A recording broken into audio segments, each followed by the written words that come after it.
Marjorie Roman here, and welcome back to another episode of Let's Make You Wealthy with the one and only Jim Do. Thank you so much for being here. Happy to be here. And today we're going to talk about, there's so much negativity, to be honest, when it comes to debt, but there's also quite a bit of fear. So let's try to break those today. So what do you think about debt? What are your thoughts when it comes to like too much debt or too little debt? What are your thoughts on that? I think the first thing is you have to know who you are. There was a famous quote years ago: if you don't know who you are, the stock market is an expensive place to find out. I'd say in more recent times, if you don't know who you are, cryptocurrency is an expensive place to find out. So you really need to understand yourself. And so some people are better off with no debt because they just don't know how to manage debt, and they just get excited and they stack debt on top of debt. However, when you think about debt, debt is just an instrument, and using it correctly can actually have benefits. So one of the things you want to ask yourself is, what are you doing with that debt? So if you're taking out debt to buy a car that's really cool to impress your friends, and the minute you drive it off the lot, it's worth 20% less than what you bought it for, that's probably not a good use of debt. But if you're using debt to buy a primary residence, you're using a fixed rate mortgage, you're getting a low interest rate. Today, you're not getting such a low interest rate, but those types of ways can help you get into a property and have a home that you enjoy. Same thing with investing. One of the great things about real estate, it's also one of the problems with real estate, is leverage or debt.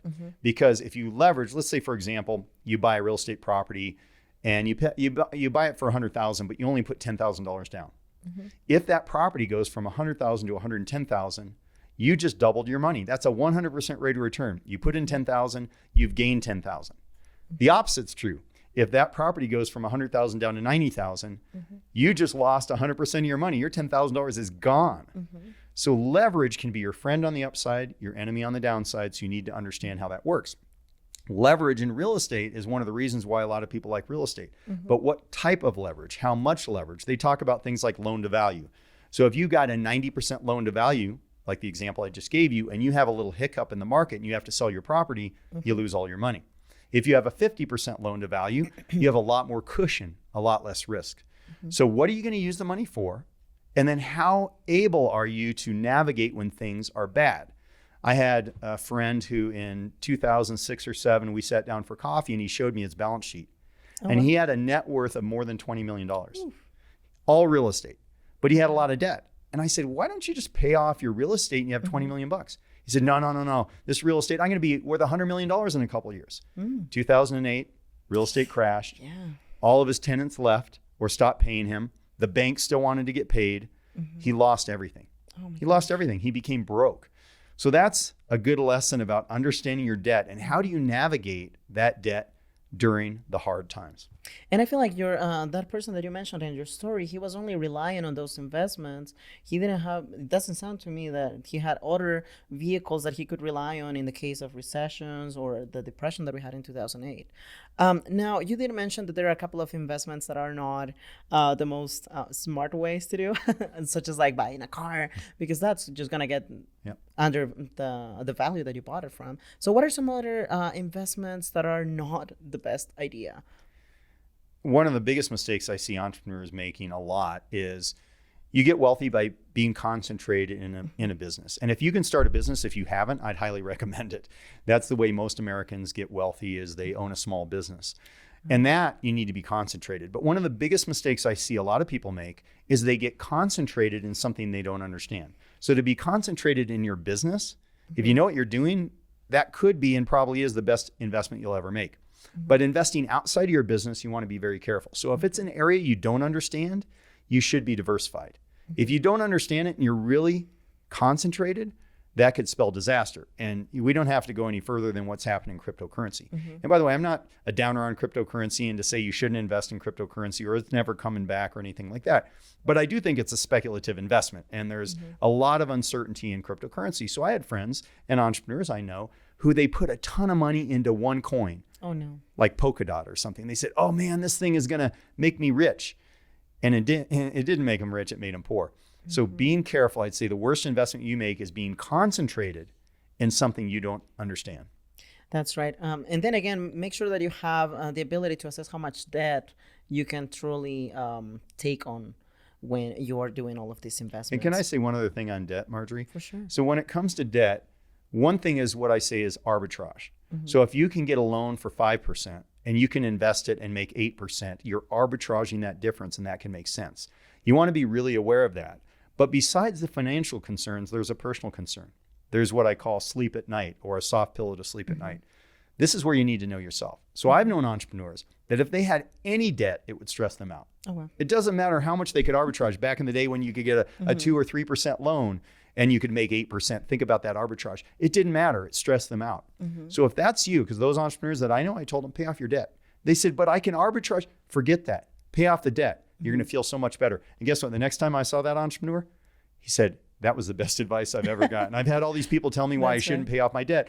I feel so good that I have no debt. So know yourself and do what makes sense for you. Exactly. Now, what about let's talk about that though. What are some of the debts that can truly hurt you? Because I feel like sometimes we as entrepreneurs, we take some decisions and we don't have all the information. So what are some of the most common mistakes that you see entrepreneurs making that hurts them financially and big time? Well, the first thing is you got to have good credit, and having good credit allows you to get the best terms on any debt that you're going to take. But besides having good credit, you have to understand what kind of debt you're getting into. So if it's what we call revolving credit, like credit card debt, usually credit card debt is terrible because you don't get any deduction for the interest. Usually those interest rates are very high. It hurts your credit when you have credit card debt. So that would be a bad kind of debt. You want to really make sure you don't do that. Now, I've known entrepreneurs that built big businesses that in the beginning, they were maxed out on all their credit cards. So I'm not saying don't follow your dream, but just realize that's really high risk, really poor credit to have credit card debt. When you're getting a mortgage or a loan from a bank, you really want to understand the terms. So I meet entrepreneurs that they didn't understand that, oh, that interest rate resets in 5 years. And what could that mean for me and what I have to pay in interest? Or they don't know that there's a prepayment penalty.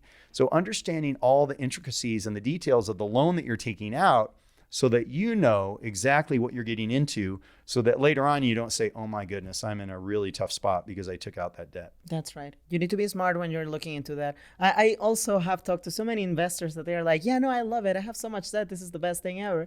And yeah, so you need to assess your true comfort zone when it comes to debt, how much you're willing to take on and what you're using that debt for.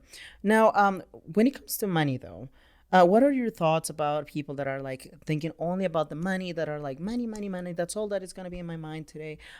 What are your thoughts on those people? Only thinking about money, only caring about money is usually an empty promise. We tell ourselves, once I have this much money, and I can tell you as a school teacher, and you can ask my wife, Mimi, I, at one point in my life, said when I was making $20,000 a year as a school teacher, I said, if I could just make $50,000 a year, if I could just make $50,000 a year, my life would be great.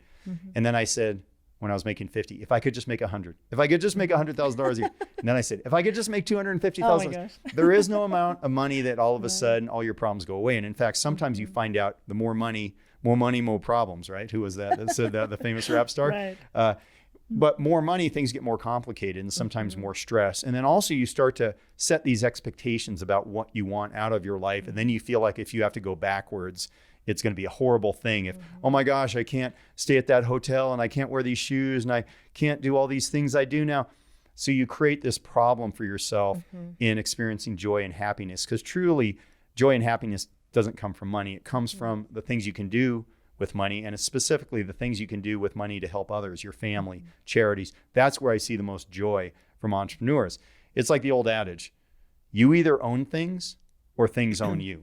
That's right. And you want to make sure and be very careful, because you may say, oh, things don't own me. But as you get wealthier and you start buying some things, it can get very easy. It's happened to me where all of a sudden you start to feel like that thing owns you, like you have to have that. And I always think back to when my wife Mimi and I were together at first, you know, a big splurge would be go to Chevy's or what's the place they give away the free Olive Garden, right? The free breadsticks. We'd eat all you can eat breadsticks. And we're like, oh, we get to go to Olive Garden. It's the greatest thing. And we thought it was the greatest thing. But to think about those days when we didn't have much and just how much fun we had. So you can always have fun. You don't have to go to the Four Seasons and the best restaurants. You can have fun anywhere. And just remembering that so that things don't own you. That's right. Thank you so much again, Jim, and thank you to our audience. So make sure that you stay grounded, even if your profits are increasing with your business. Make sure that you stay grounded, and when it comes to that, break those fears, but make sure that you use your debt wisely. We're gonna see you in the next episode. Bye bye.